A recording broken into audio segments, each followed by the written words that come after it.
बैठ जाइए सभी सज्जन, और टेस्ट की तैयारी चल रही है, जोर शोर से चल रही है, तो उसको हल्के में नहीं लेना है, गंभीरता से लेना है, क्योंकि और ऑब्जेक्टिव सब्जेक्टिव दोनों है, याद रखना। पीटी मैथ्स दोनों के लिए है। आवाज जा रही है सबसे पीछे तक? सही है। आज का सवाल तो देखो बहुत आसान है। भारत के संविधान में निहित शोषण के विरुद्ध अधिकार बाल श्रम का निवारण करता है। कथन की हालत में 23 और 24, 23 और 24 को एक्सप्लेन करना है, और उसमें बाल श्रम को थोड़ा सा फोकस में रखना था। तो फिर आ जाते हैं अपने मूल टॉपिक पर। राष्ट्रपति की विधायी शक्ति, लेजिस्लेटिव पावर्स ऑफ प्रेसिडेंट, ये हमने पढ़ना शुरू किया था, और उसमें विधायी शक्ति के अंतर्गत हमने पढ़ा था कि राष्ट्रपति अध्यादेश जारी कर सकते हैं। तो याद रखना कि अध्यादेश भी एक विधायी शक्ति ही है। अध्यादेश जारी करना भी एक लेजिस्लेटिव पावर ही है, लेकिन अध्यादेश को थोड़ा सा सेपरेट इसलिए पढ़ेंगे कि अध्यादेश वीवीआई है, और अध्यादेश पर अलग से भी सवाल आ सकता है। तो अगर प्री में आए कि अध्यादेश कैसी शक्ति है, तो विधायी शक्ति ही है, लेकिन इसको एक सेपरेट हेडिंग में बना रहा हूं। इसलिए नहीं बना रहा हूं कि अलग पावर है, इसलिए बना रहा हूं कि हमें पढ़ने में आसानी हो। तो एक हेडिंग दे दो अध्यादेश, एक सेपरेट हेडिंग बना लीजिए अध्यादेश। बैठ जाइए सभी सज्जन, और टेस्ट की तैयारी चल रही है, जोर शोर से चल रही है, तो उसको हल्के में नहीं लेना है, गंभीरता से लेना है, क्योंकि और ऑब्जेक्टिव सब्जेक्टिव दोनों है, याद रखना। पीटी मैथ्स दोनों के लिए है। आवाज जा रही है सबसे पीछे तक? सही है। आज का सवाल तो देखो बहुत आसान है। भारत के संविधान में निहित शोषण के विरुद्ध अधिकार बाल श्रम का निवारण करता है। कथन की हालत में 23 और 24, 23 और 24 को एक्सप्लेन करना है, और उसमें बाल श्रम को थोड़ा सा फोकस में रखना था। तो फिर आ जाते हैं अपने मूल टॉपिक पर। राष्ट्रपति की विधायी शक्ति, लेजिस्लेटिव पावर्स ऑफ प्रेसिडेंट, ये हमने पढ़ना शुरू किया था, और उसमें विधायी शक्ति के अंतर्गत हमने पढ़ा था कि राष्ट्रपति अध्यादेश जारी कर सकते हैं। तो याद रखना कि अध्यादेश भी एक विधायी शक्ति ही है। अध्यादेश जारी करना भी एक लेजिस्लेटिव पावर ही है, लेकिन अध्यादेश को थोड़ा सा सेपरेट इसलिए पढ़ेंगे कि अध्यादेश वीवीआई है, और अध्यादेश पर अलग से भी सवाल आ सकता है। तो अगर प्री में आए कि अध्यादेश कैसी शक्ति है, तो विधायी शक्ति ही है, लेकिन इसको एक सेपरेट हेडिंग में बना रहा हूं। इसलिए नहीं बना रहा हूं कि अलग पावर है, इसलिए बना रहा हूं कि हमें पढ़ने में आसानी हो। तो एक हेडिंग दे दो अध्यादेश, एक सेपरेट हेडिंग बना लीजिए अध्यादेश, क्योंकि समय समय पर अध्यादेश जारी होते हैं। अभी याद करो कि दिल्ली के संदर्भ में सुप्रीम कोर्ट का निर्णय आया था, जिसमें था कि राज्य सरकार की पावर ज्यादा है और केंद्र सरकार की पावर केवल कुछ चुने विषयों पर है। तो उस निर्णय को खत्म करने के लिए अध्यादेश लाया गया था। इसका मतलब अध्यादेश कई बार भारत में लाया जाता था। कोविड के दौरान बहुत सारे अध्यादेश लाए गए। सबसे पहले जानेंगे कि अध्यादेश क्या है, क्योंकि अध्यादेश ऐसा लगता है किसी का आदेश है, तो ये क्या वास्तव में आदेश है, क्या है, नहीं है। तो सबसे पहले हम लोग अध्यादेश की एक सामान्य परिभाषा जानेंगे। अभी संविधान की बात नहीं हो रही, अभी सबसे पहले ये जानेंगे कि राजनीति विज्ञान में, पॉलिटिकल साइंस में ऑर्डिनेंस क्या होता है। और जब एक बार वो जान लेंगे, तब जानेंगे कि हमारे संविधान के किस आर्टिकल में इससे संबंधित क्या प्रावधान है। तो अभी हम लोग भारत का संविधान नहीं पढ़ रहे हैं। सबसे पहले ये जानेंगे कि राजनीति विज्ञान में ऑर्डिनेंस किसे कहते हैं। तो इसकी परिभाषा लिखो। अध्यादेश एक अल्पावधि का कानून है, शॉर्ट टर्म लॉ है। Ordinance is a short term law. अध्यादेश एक अल्पावधि का कानून है, अल्पावधि का कानून है जो कार्यपालिका के द्वारा तब जारी किया जाता है, जो कार्यपालिका के द्वारा तब जारी किया जाता है। अध्यादेश एक अल्पावधि का कानून है जो कार्यपालिका के द्वारा तब जारी किया जाता है जब विधायिका का सत्र नहीं चल रहा हो। जो कार्यपालिका के द्वारा तब जारी किया जाता है जब विधायिका का सत्र नहीं चल रहा हो। अध्यादेश एक अल्पावधि का कानून है जो कार्यपालिका के द्वारा तब जारी किया जाता है जब विधायिका का सत्र नहीं चल रहा। आइए समझते हैं कि क्या है इस परिभाषा का मतलब। इसका मतलब विधि निर्माण करना या कानून बनाना, यह विधायिका का कार्य है, लेजिस्लेचर। और शक्ति पृथक्करण आगे पढ़ोगे, वो भी तुम्हारे सिलेबस में है, सेपरेशन ऑफ पावर्स। तो शक्ति पृथक्करण का मतलब ये है कि विधायिका, कार्यपालिका, न्यायपालिका तीनों अपना अपना कार्य करे और दूसरे के कार्य में हस्तक्षेप ना करे। विधायिका कानून बनाए, कार्यपालिका उसको लागू करे, और न्यायपालिका न्याय करे। इसलिए कानून बनाना विधायिका का कार्य है, लेकिन अध्यादेश एक ऐसा कानून है जो कार्यपालिका के द्वारा जारी होता है। इसका मतलब है यह कानून, ये ध्यान रखना, आदेश का मतलब ये किसी का आदेश नहीं है, सचिव का, राष्ट्रपति का, मंत्री का नहीं। अध्यादेश एक लॉ ही है, कानून ही है, लेकिन एक ऐसा कानून है जो पार्लियामेंट से पारित होकर नहीं आया, जिसको राष्ट्रपति ने संघीय मंत्री परिषद के परामर्श पर जारी कर दिया। तो एक कानून है जो किसके द्वारा जारी है, कार्यपालिका। और सवाल उठता है कि कार्यपालिका क्यों कानून बनाएगी? तो इसलिए बनाएगी कि विधायिका का सत्र चल नहीं रहा। अब मान लो कि विधायिका का सत्र चल नहीं रहा है और तत्काल किसी कानून की जरूरत एकदम इमरजेंसी में आ गई, और हम उतना वेट नहीं कर सकते कि सत्र बुलाया जाएगा, हमें तुरंत चाहिए। तो ऐसी स्थिति में जब विधायिका का सत्र नहीं चल रहा हो और कानून जरूरी हो जाए, तो ऐसे कानून को कार्यपालिका जारी कर देती है, उसी को अध्यादेश कहते हैं। अध्यादेश हमेशा अल्पावधि का होगा या शॉर्ट टर्म होगा। शॉर्ट टर्म का मतलब कि इसकी एक निर्धारित अवधि होगी और उस निर्धारित अवधि के बाद अध्यादेश समाप्त हो जाएगा। ये कभी भी पूर्ण अवधि का नहीं होगा। इसका मतलब देखो, कानून और अध्यादेश में अंतर यह है कि कानून विधायिका बनाती है, अध्यादेश कार्यपालिका जारी करती है, और कानून फुल टर्म होता है, पूर्ण अवधि का होता है। इसका मतलब कानून का कोई एक्सपायरी डेट नहीं। दहेज निवारण अधिनियम 1961 में बना, लेकिन अभी तक चल रहा है, और तब तक चलता रहेगा जब तक स्वयं विधायिका उसे रद्द न कर दे या न्यायालय उसे अवैध घोषित न कर दे। अदरवाइज अपने आप में कोई एक्सपायरी डेट नहीं है। याद करो आईपीसी, भारतीय दंड संहिता 1860 से अभी तक चली। अब जब हमारी पार्लियामेंट ने उसको रद्द किया, तब जाकर के वो रद्द हुई, वरना अभी रद्द नहीं करता तो 100 साल और चल सकता था। कानून की कोई एक्सपायरी डेट नहीं होती। लेकिन अध्यादेश की एक एक्सपायरी डेट होती है, वो कितनी, तो अलग अलग कॉन्स्टिट्यूशन अलग अलग बताएगा, हम देखेंगे हमारे यहाँ कितनी। लेकिन ये कभी भी पूर्णावधि का नहीं होगा, क्यों? क्योंकि विधायिका के कार्य को कार्यपालिका कर रही है, इसलिए अस्थायी तरीके से ही कर पाएगी। तो अब हमने इतना जान लिया कि अध्यादेश कोई उस तरह का आदेश नहीं है, कभी कंफ्यूज मत करना। अध्यादेश एक कानून ही है। जिस प्रकार कानून में सैकड़ों धाराएं होती हैं, वैसे ही अध्यादेश में भी सैकड़ों धाराएं होंगी, और कई बार अध्यादेश को ही कानून का रूप दे दिया जाता है। तो इसलिए कोई आदेश नहीं है, एक लॉ ही है, बिल्कुल लॉ है, बाय नेचर ये एक लॉ ही है, लेकिन एक ऐसा कानून जो कार्यपालिका के द्वारा जारी होगा। क्यों? क्योंकि विधायिका का सत्र नहीं चल रहा। जैसे कोविड के दौरान देखो, लॉकडाउन हो गया, और लॉकडाउन के दौरान हमें कई नए कानून चाहिए थे, क्योंकि पूरी व्यवस्था को बदलना। किसी को ऐसी आशंका नहीं थी कि इस तरह की भी स्थिति हो जाएगी कि मास्क लगा के घूमना पड़ेगा। भारत में तो गाना बजता था कि ना मुंह छिपा के जियो और ना सर झुका के जियो। सही बात है, इन्हें सर झुका के जीना चाहिए और ना मुंह छिपा के जीना चाहिए। कोई ऐसा काम जिंदगी में नहीं करना चाहिए कि मुझे किसी दिन मुंह छिपा के और ऐसे करके और निकल जाना पड़े यहाँ से। ऐसा करना अच्छा नहीं है। तो ना मुंह छिपाओ और ना सर झुकाओ, बिल्कुल बोलिए, आंख मिला के बात करो कि भाई ये बात है। लेकिन कोविड के दौरान क्या हुआ? जिसने मुंह नहीं छिपाया उसका चालान कट गया। मुंह नहीं छिपाया, आपका चालान कट गया। तो किसी ने सोचा नहीं था कि मुंह छिपाने के लिए हमें बाध्य होना पड़ेगा। कारण बहुत स्पष्ट था। तो कानून उस तरह के बने नहीं थे। बहुत सारे कानूनों में चेंज की जरूरत है। कुछ नए कानून जरूरी थे, कुछ पुराने कानूनों को अमेंड करने की जरूरत थी, जैसे महामारी अधिनियम आदि को अमेंड करने की जरूरत थी। लॉकडाउन था, याद करो, फर्स्ट फिच कितना सब लोग डरे हुए थे। मैं खुद कितना डरा हुआ था। मैंने आपको बताया, मैं तो मान चुका था कि अब मेरा दैंड हो चुका है। उस समय में यही मान रहा था कि जोधपुर में ही मेरा दैंड होने वाला है और उसके बाद पता नहीं क्या होगा। लेकिन भगवान की कृपा थी, वो चाहते थे कि मैं पॉलिटी और पढ़ाऊं, लोगों को शिक्षक धर्म का खूब पालन करूं। तो इसीलिए कहने का मतलब कि सब लोग डरे हुए थे, और ऐसी स्थिति में अध्यादेश, ऐसी स्थिति में कानून की जरूरत थी। लेकिन संसद की बैठक हो नहीं पाएगी, सत्र बुलाया नहीं जाएगा। तो वहां पर राष्ट्रपति ने किसका सहारा लिया? अध्यादेश। और इसलिए याद रखो कि चूंकि अध्यादेश का मूल स्वरूप कानून का है, इसीलिए अध्यादेश से वे सारे कार्य होंगे जो एक कानून से होंगे। जब भी अध्यादेश पे सवाल आए प्री में, तो कॉन्सेप्चुअली इतनी चीज दिमाग में याद रखना कि अध्यादेश बराबर कानून, तरीका केवल अलग है और अल्पावधि का, बाकी हर चीज कानून ही है।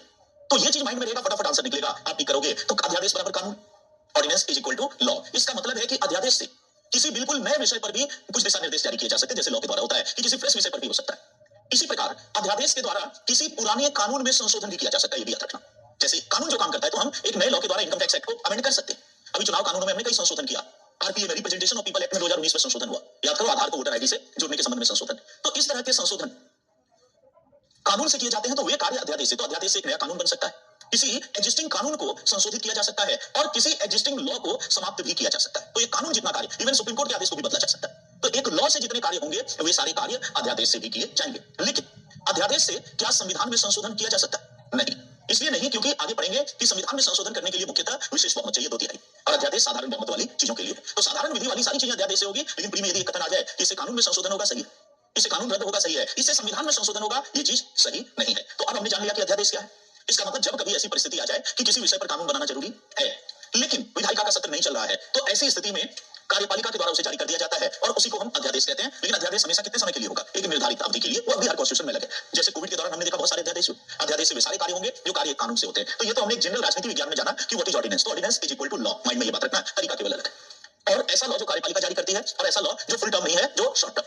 अब आते हैं कि हमारे संविधान में इसको लेकर क्या प्रावधान है, क्योंकि हमें राजनीति विज्ञान की वजह क्या पढ़ना है? भारत का संविधान, इंडियन पॉलिटी। अब मैं आपको अमेरिका पढ़ा दूं तो वो सही नहीं है। तो एक हेडिंग दो, भारत में अध्यादेश, ऑर्डिनेंस इन इंडिया।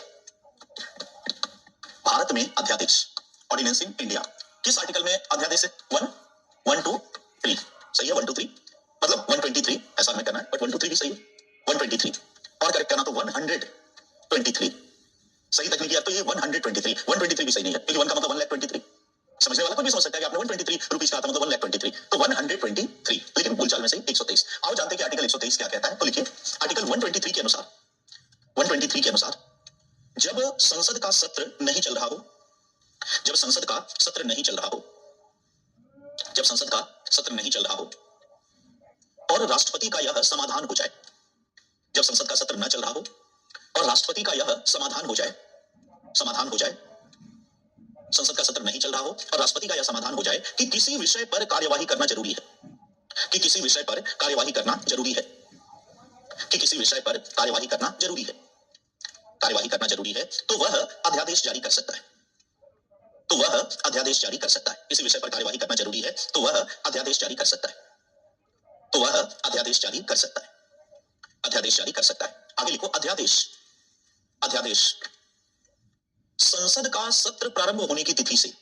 अध्यादेश संसद का सत्र प्रारंभ होने की तिथि से, अध्यादेश संसद का सत्र प्रारंभ होने की तिथि से 6 सप्ताह तक लागू रहता है। अध्यादेश संसद का सत्र प्रारंभ होने की तिथि से 6 सप्ताह तक लागू रहता है, 6 सप्ताह तक लागू रहता है।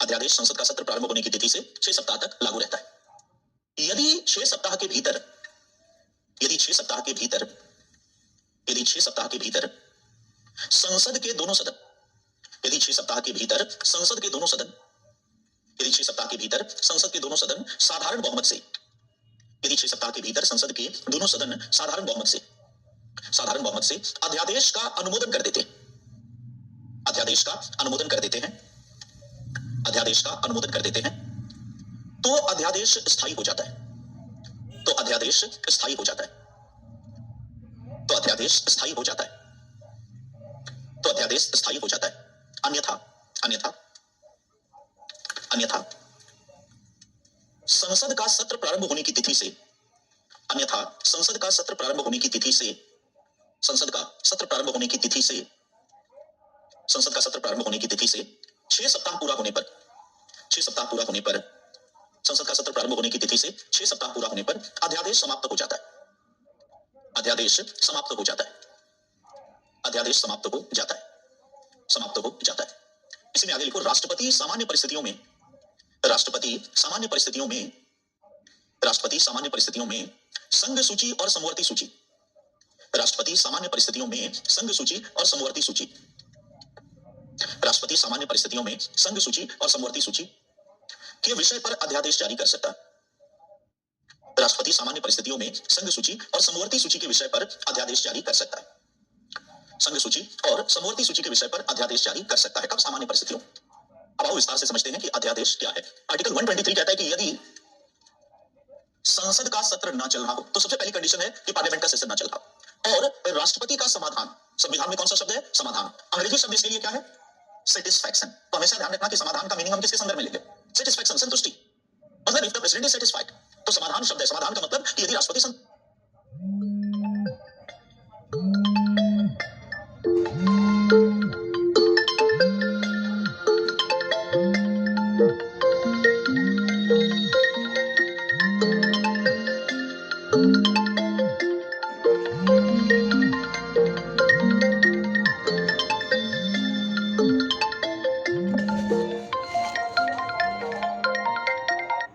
राष्ट्रपति का मतलब व्यवहार में क्या होगा 74+1 मंत्रिपरिषद तो एक तरह से जब संसद का सत्र नहीं चल रहा हो और मोदी जी का संतुष्टिकरण हो चुका है सेटिस्फाइड है मोदी जी सारी परिस्थितियों को देखकर कि परिस्थिति इतनी जरूरी है कि किसी विषय पर कानून बनाना निर्णय लेना कार्रवाई करना जरूरी है उसके लिए एक लॉ जरूरी है और सत्र चल नहीं रहा तो ऐसी स्थिति में वे अध्यादेश जारी करवा सकते हैं थ्रू राष्ट्रपति तो जब राष्ट्रपति का यह समाधान हो जाए ध्यान रखना हर जगह शब्द राष्ट्रपति है लेकिन उसके पीछे कौन खड़ा है मंत्रिपरिषद प्राइम मिनिस्टर तो जब राष्ट्रपति का समाधान हो जाए कि किसी विषय पर कार्यवाही करना जरूरी है और सत्र नहीं चल रहा है तो वे अध्यादेश जारी करेंगे जैसे कोविड के दौरान सत्र नहीं चल रहा है राष्ट्रपति का समाधान हो चुका है कि महामारी अधिनियम में संशोधन करना जरूरी है तो अध्यादेश जारी करेंगे सुप्रीम कोर्ट का निर्णय आएगा दिल्ली सेवा विधेयक पर और राष्ट्रपति का समाधान हो जाए कि नहीं इस पर तुरंत कार्रवाई करना जरूरी है निर्णय लेना जरूरी है और सत्र नहीं चल रहा है अध्यादेश जारी होगा कई विषयों पर इसी तरह आते हैं तो कई जगह देखेंगे मिसयूज भी होगा इसका वो सब मूल्यांकन आएंगे पर पहले कॉन्सेप्ट को समझो कि ये संतुष्ट हो जाए तो अध्यादेश जारी होगा यहाँ एक बात आई कि जब संसद का सत्र न चल रहा तो यहाँ सत्र नहीं चलने का मतलब क्या होगा तो हम सभी जानते हैं कि संसद के 2 सदन है लोकसभा और राज्यसभा तो यहाँ पर पहला हो सकता है कि दोनों सदनों का सत्र चल रहा है दूसरा हो सकता है दोनों में से किसी का सत्र नहीं चल रहा है तीसरा है कि एक का सत्र चल रहा है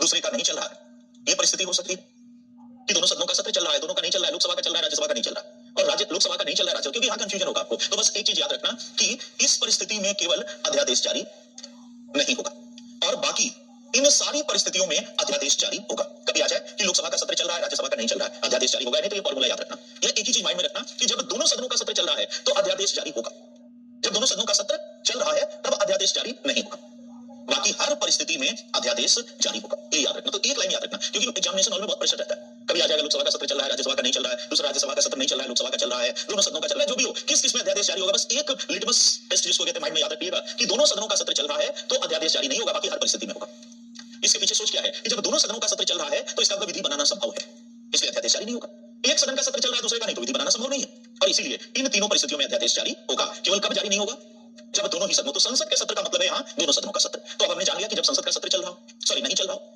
और राष्ट्रपति का यह समाधान हो जाए कि निर्णय लेना जरूरी है तो 123 कहता है कि वो अध्यादेश जारी कर सकता है तो हमने देखा कि सत्र न चलने पर राष्ट्रपति अध्यादेश जारी करते हैं अब याद करो अध्यादेश में हमने पढ़ा था कि अध्यादेश शॉर्ट टर्म होता है अल्पावधि का होता है इसका मतलब भारत में इसकी अवधि क्या है तो अध्यादेश राष्ट्रपति ने जारी किया अब अध्यादेश तब तक लागू रहेगा जब तक सत्र न बुलाया जाए लेकिन कभी ना कभी तो सत्र बुलाएगा ही तो जिस दिन सत्र प्रारंभ हुआ उस तिथि से 6 सप्ताह तक अध्यादेश लागू रहेगा जिस दिन सत्र बुला लिया गया उसके 6 सप्ताह तक लागू रहेगा अगर 6 सप्ताह के भीतर लोकसभा और राज्यसभा दोनों अनुमोदन का मतलब हो गया पारित लेकिन याद करो कोई चीज जब बाद में होती है तो अनुमोदन कहते हैं तो प्रेसिडेंट ऑलरेडी कर चुका है तो अनुमोदन हो रहा है सीधी व्यवहार में इसका अर्थ है पारित। और किस बहुमत से? साधारण, जिस बहुमत से कानून बनता है। तो यदि साधारण बहुमत से लोकसभा भी पारित कर दे और राज्यसभा भी पारित कर दे यदि साधारण बहुमत से, तो फिर अध्यादेश स्थायी हो जाएगा, कहलाएगा अध्यादेश। लेकिन अब वो परमानेंट हो गया। क्यों परमानेंट हो गया? क्योंकि विधायिका का वो कार्य था जो कार्यपालिका ने किया, लेकिन बाद में विधायिका ने अप्रूव कर दिया कि हाँ हमें मंजूर है, तो इसलिए वो परमानेंट हो गया। तो अध्यादेश तक परमानेंट हो जाएगा, कहलाएगा अध्यादेश, लेकिन स्थायी हो जाएगा। लेकिन यदि सत्र प्रारंभ होने की तिथि से 42 दिन 6 सप्ताह के भीतर दोनों सदनों के द्वारा, एक से काम नहीं चलेगा, दोनों सदनों के द्वारा अनुमोदन नहीं हुआ तो 42 दिन पूरा होने पर अध्यादेश समाप्त हो जाएगा। तो भारत में अल्पावधि का मतलब क्या है? सत्र प्रारंभ होने की तिथि से 6 सप्ताह तक। अब सत्र प्रारंभ होने में यदि 1 माह और लग जाए, क्योंकि कोई जरूरी नहीं कि आज अध्यादेश जारी हुआ कल सत्र बुलाए, तो उस दौरान तो जारी रहेगा ही। लेकिन संविधान में क्या लिखा है? सत्र प्रारंभ होने की तिथि से 6 सप्ताह। तो यही हमारे यहां भी है। क्या भी है? सत्र प्रारंभ होने की तिथि से 6 सप्ताह। यदि अनुमोदन हो जाए तो परमानेंट, नहीं हो तो 42 दिन के बाद रद्द हो जाएगा। अध्यादेश राष्ट्रपति जारी करते हैं, तो अध्यादेश विधि है, याद कर, अध्यादेश विधि है, तरीका केवल अलग है, इसलिए विधि की सारी चीजें लागू है। जब फेडरलिज्म पढ़ोगे, आपने पढ़ा होगा, तो हम देखेंगे कि राष्ट्र संसद संघ सूची और समवर्ती सूची के विषय पर कानून बना सकती है, यूनियन लिस्ट और कंकरेंट लिस्ट। इसीलिए राष्ट्रपति सामान्यतः किस पर अध्यादेश जारी करेंगे? संघ सूची और समवर्ती, जो पार्लियामेंट की पावर है वहीं तक। राष्ट्रपति सामान्य परिस्थितियों में राज्य सूची के विषय पर अध्यादेश जारी नहीं करेंगे, लेकिन विशेष परिस्थिति आगे बढ़ेंगे, आपातकाल आदि वो एक अलग है। लेकिन सामान्यतः यदि आ जाए कि राष्ट्रपति कहां पर अध्यादेश जारी करेंगे, तो संघ सूची और समवर्ती सूची के विषय पर। तो ये सबसे पहले हमने देखा कि ऑर्डिनेंस क्या होता है, व्हाट इज ऑर्डिनेंस, और भारत में ऑर्डिनेंस क्या है। यहां तक क्लियर है कि अध्यादेश क्या है। अब आओ इसके मूल्य, क्योंकि इसका दुरुपयोग भी हो सकता है कि मान लो मोदी जी पार्लियामेंट में कोई चीज नहीं करवा रहे हैं तो अध्यादेश से करें। अभी तक जितना हमने पढ़ा उसमें कहीं नहीं लिखा है कि एक ही विषय पर कितनी बार अध्यादेश जारी होगा, जो लिखा है वो यही लिखा है। तो इसका मतलब है कि जो नहीं लिखा है तो वहां पर रोक नहीं है। इसका मतलब मोदी जी चाहे तो अभी इस विषय पर अध्यादेश जारी किया, फिर काफी दिनों तक चला, फिर अनुमोदन नहीं हुआ, फिर सत्र खत्म हुआ, अगले दिन अध्यादेश जारी कर दिया। तो अध्यादेशों के द्वारा भी शासन हो सकता है। तो थोड़ा इन मुद्दों पर आते हैं। एक हेडिंग दो, अध्यादेश की आलोचना, क्रिटिसिज्म, क्योंकि इस पर एक सेपरेट सवाल भी बनता है। जहां सेपरेट सवाल बनेगा उसको उसी लिहाज से देखेंगे। अध्यादेश की आलोचना। आलोचना पहला लिखो, अध्यादेश जारी करने की शक्ति, अध्यादेश जारी करने की शक्ति, अध्यादेश जारी करने की शक्ति शक्ति पृथक्करण के विरुद्ध है। अध्यादेश जारी करने की शक्ति शक्ति पृथक्करण के विरुद्ध है। अध्यादेश जारी करने की शक्ति शक्ति पृथक्करण के विरुद्ध है। शक्ति पृथक्करण के विरुद्ध है क्योंकि इसके द्वारा विधायी शक्ति का प्रयोग, क्योंकि इसके द्वारा विधायी शक्ति का प्रयोग कार्यपालिका के द्वारा किया जाता है। क्योंकि इसके द्वारा विधायी शक्ति का प्रयोग कार्यपालिका के द्वारा किया जाता है। क्योंकि इसके द्वारा विधायी शक्ति का प्रयोग कार्यपालिका के द्वारा किया जाता है। तो कुछ लोग कहेंगे कि ये सेपरेशन ऑफ पावर्स के खिलाफ है, ये ऑलरेडी हमने देख लिया। सेकंड लिखो, अध्यादेश जारी करने की शक्ति, अध्यादेश जारी करने की शक्ति कार्यपालिका को तानाशाह बना सकती है। अध्यादेश जारी करने की शक्ति कार्यपालिका को तानाशाह बना सकती है। अध्यादेश जारी करने की शक्ति कार्यपालिका को तानाशाह बना सकती है।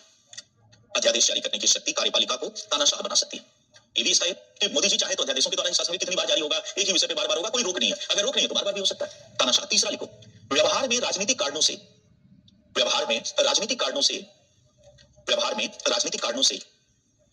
और चुनावी लाभ प्राप्त करने के लिए भी, व्यवहार में राजनीतिक कारणों से और चुनावी लाभ प्राप्त करने के लिए भी भारत में राजनीतिक कारणों से और चुनावी लाभ प्राप्त करने के लिए भी भारत में अध्यादेश का दुरुपयोग किया जाता है। अध्यादेश का दुरुपयोग किया जाता है।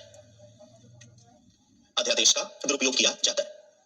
राजनीतिक कारणों से और चुनावी लाभ प्राप्त करने के लिए भी भारत में अध्यादेश का दुरुपयोग किया जाता है। कई बार आरोप लगता है, जैसे देखो दिल्ली सेवा विधेयक पर सुप्रीम कोर्ट का निर्णय आया, उसको तुरंत बदलने के लिए आपने अध्यादेश किया। तो कई बार इस तरह के आरोप लगते हैं। कई बार चुनाव के समय कई चीजें अध्यादेश के द्वारा लागू कर देगा। आरक्षण जैसी चीजें भी कई बार अध्यादेश, अनुसूचित जाति दलित क्रिश्चियन के लिए आरक्षण लागू हुआ था चुनाव के समय अध्यादेश से। और जनता जनार्दन को इतना पता नहीं कि 6 सप्ताह के बाद सत्र प्रारंभ होने के 6 सप्ताह के बाद ये खत्म होने वाला है। लेकिन चुनाव से पहले कर दिया जनता ने, कहा लागू कर दिया नरसिम्हा राव ने। बाद में पता चला कैसे खत्म हो गया किसी को पता ही नहीं चला, क्योंकि नई सरकार ने अनुमोदन नहीं। तो कई बार चुनाव के समय लोक लुभावन योजनाएं आप डिक्लेयर करते थे, उसको लागू भी कर देते हैं, क्योंकि आपको पता है कि हमारा जाना क्या है, 6 सप्ताह के बाद अनुमोदन नहीं करेंगे, चुनाव तब तक हो जाएगा। तो भारत में ये सब इसके मिसयूज है। हाल के समय में देखो अध्यादेश बहुत चर्चित रहा था, किस मुद्दे को लेकर? दिल्ली सेवा विधेयक, दिल्ली सेवा अध्यादेश, बाद में वही कानून बना, अध्यादेश ही बाद में। लेकिन तत्काल सुप्रीम कोर्ट के निर्णय को तुरंत खत्म करना था। मुझे लग रहा था कि इलेक्टोरल बॉन्ड में भी ना आ जाए, लेकिन इसमें आया नहीं, क्योंकि चुनाव का समय है, विपक्ष और ज्यादा हल्लानामा करने लगता। और इलेक्टोरल बॉन्ड का देखो डिक्लेरेशन हो गया। एक लॉटरी वाली कंपनी है, उसने कितना करोड़ रुपया, 1300 या कितना करोड़ या 2800 कितना दिया हुआ, सबसे 1352 करोड़ दिया हुआ। और कहीं पर मैंने पढ़ा कि उसका टोटल प्रॉफिट ही 500 करोड़ का अभी तक था। तो ये सब चल रहा है, ये भी ईडी की जांच चल रही है, उसके खिलाफ पहले ही चल रही थी। तो अब एक नई आलोचना भी इससे समझ में आई देख करके कि इसका मतलब सरकार उन कंपनियों पर भी दबाव बना सकती है इलेक्टोरल बॉन्ड में पैसा देने के लिए, जिनकी नकल उसके पास है। भाई लॉटरी वाले को हम कह सकते हैं कि वो तो बेचारा फंसा हुआ है, वो उसके डायरेक्टर को तुमको जेल में डाल देंगे, देख रहे हो तुमने कितना दान किया हुआ, ईडी हमारे हाथ में ईडी वाले लगे हुए हैं, तो माई बाप कैसे बचेंगे? उद्योगपति जाके बोले मोदी जी आप ही तुम्हें माता पिता तुम्हें बताओ कैसे बचेंगे हम इससे? इलेक्टोरल बॉन्ड खरीदो हमारे नाम से, बाकी हम देख ले।